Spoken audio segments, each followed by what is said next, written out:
Hello and welcome everybody to another episode of Books and Bytes.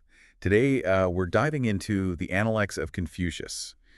For a book that's considered so wise and timeless, it's actually pretty short. Yeah, it's really fascinating. It's not like a big, long book written by Confucius himself. It's more like little snippets, Hmm. like little pieces of conversations and sayings, probably gathered by his students. Imagine like trying to understand a professor, not by reading their textbook, but by like looking at their students' notes. So we're kind of piecing together a puzzle. Mm. What kind of picture emerges from these pieces? Are there like any big themes? Oh, absolutely. There are definitely some core ideas that keep popping up. The superior man, that's a big one. The importance of family and rituals, and the idea of leading by example. I'm definitely intrigued. Let's jump into the text itself, starting at the very beginning. Are there any passages that grab you right away? Well, right from book one, Confucius is already talking about how personal virtue and social order are connected. It's not enough to just be a good person.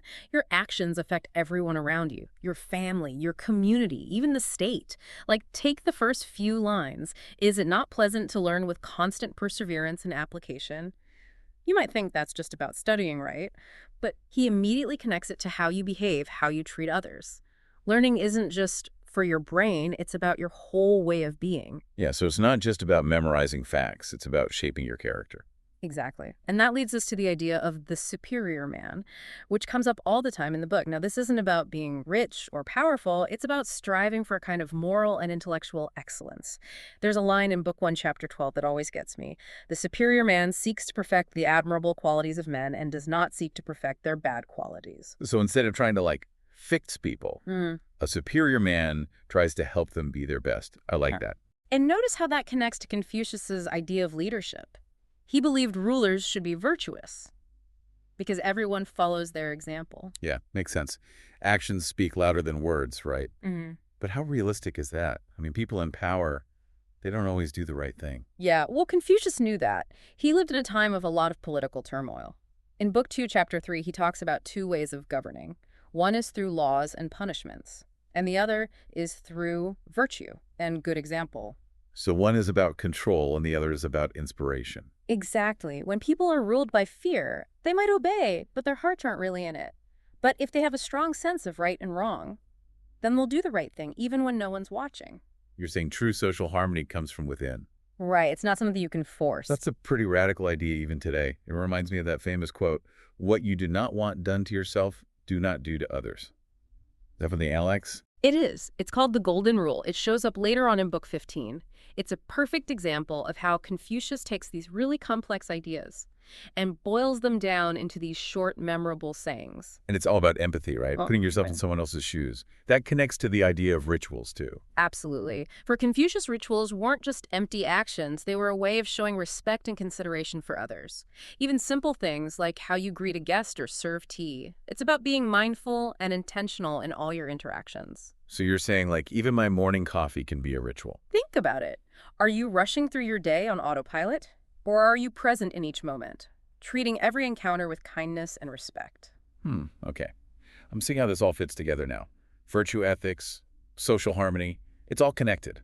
But it sounds like hard work. Yeah, Confucius doesn't sugarcoat it.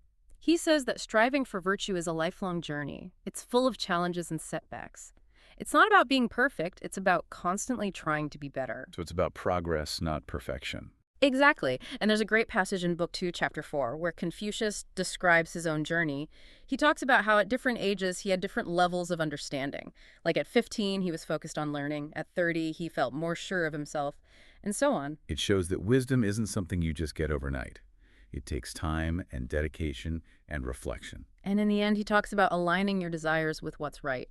That's where real freedom comes from, being able to act according to your values. Wow, this has given me a lot to think about. Yeah. And we're just getting started. Yeah, there's so much more to explore. As we go deeper into the Analects, we'll see how Confucius deals with leadership, the challenges of social harmony, and the tension between doing what's right and what's profitable. This is getting good. Listeners, stay tuned for part 2 of our deep dive into the Analects. We'll pick up where we left off and explore how Confucius navigates the tricky world of politics, friendship, and happiness. Welcome back to our deep dive into the Analects. As we're going through these books, I'm struck by how practical Confucius's teachings still are. He wasn't just some philosopher in an ivory tower. He really cared about how to live a good life and build a just society. Yeah, absolutely. And, in these later books, we see him wrestling with some really tough questions, questions that we're still asking ourselves today, like how do we balance our own needs with the needs of the community? How do we be successful without compromising our ethics? Big questions for sure. How does Confucius approach these challenges? We've talked about personal virtue and leading by example, but how do we actually apply those things in real life situations? Like what about dealing with difficult people or making tough choices? Well, one thing that's really interesting in the later books Yeah. is how much Confucius emphasizes discernment and flexibility. He knew there's no one-size-fits-all answer. The right thing to do often depends on the situation, the people involved, the potential consequences. So it's not about following a set of rules. It's about having the wisdom to make good judgments. Exactly. It's about being sensitive to the nuances of each situation, weighing different perspectives, and being willing to adapt. That sounds really hard. How do we develop that kind of wisdom? Well, Confucius always stressed the importance of learning, both from the past and the present. He believed in studying history and the classics to understand human nature and how to govern well, but he also said you have to stay grounded in your own time, to be aware of what's happening around you, and be willing to adjust your approach as needed. So it's like a balance between tradition and innovation. Exactly. That tension between what stays the same and what changes. It's a theme that runs through all of the Analects. Confucius wasn't trying to create some perfect world that never changes. He knew that life is a process of constant growth and adaptation. That makes a lot of sense. It's about embracing the journey, knowing there's always more to learn. And being open to change. And that idea of lifelong learning, it's closely connected to another key concept, the idea of the mean. The mean, what's Yeah. that? It's often translated as the middle way. It's about finding a balance between extremes, avoiding excess, and striving for moderation and harmony in everything you do. So finding that sweet spot. Exactly. And Confucius believed this applied to everything, from your personal behavior to how you interact with others to how you govern. There's a great line in Book 6 where he says, "The superior man stands erect in the middle without inclining to either side. How firm is he in his rectitude?" So it's about avoiding those knee-jerk reactions, those extreme positions that can lead to conflict. Right. It's about having inner stability, responding to things with thoughtfulness and composure instead of being ruled by your emotions. That sounds like a recipe for a more peaceful life. But how do we actually find that middle way, especially in a world that often feels so chaotic? Well, Confucius believed it starts with self-awareness, understanding your own tendencies and biases.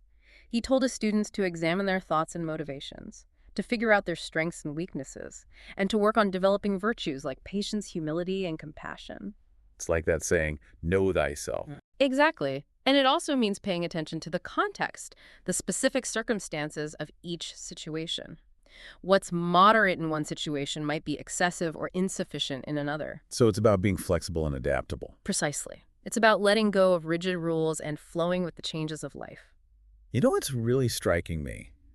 Is that Confucius isn't giving us a set of doctrines to follow. He's teaching us a way of being in the world. You got it. It's about being open, curious, and always learning.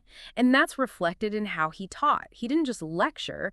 He engaged his students in dialogue, asked them questions, and encouraged them to think for themselves. More like a guide than a dictator. Exactly. And there's a great passage in Book 7, Chapter 8, where he says, "I do not open up the truth to one who is not eager to get knowledge, nor help out anyone who is not anxious to explain himself." He wanted his students to be active participants in their own learning. Right, to think critically and make connections. And that's part of what makes the Analects so relevant today. It's not a book of easy answers. It's a book that makes you think. It challenges you to examine your own beliefs and to develop a wisdom that can help you navigate the complexities of life. I'm loving this deep dive. It's really changing how I see the Analects.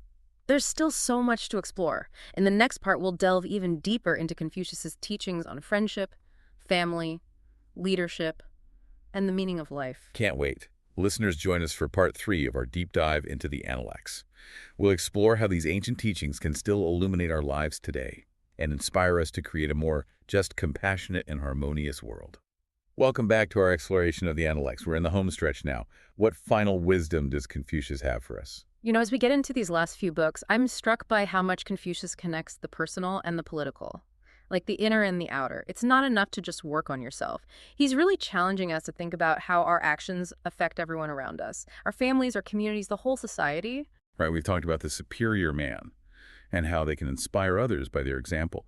But it's not about being a lone wolf, right? It's about engaging with the world. Absolutely. And that engagement takes many forms. We see Confucius talking about friendship, the duties we have to our parents and ancestors, even how to behave at court. It might seem like a random mix, but it all comes back to this idea that our lives are made up of relationships, and how we handle those relationships shows our true character.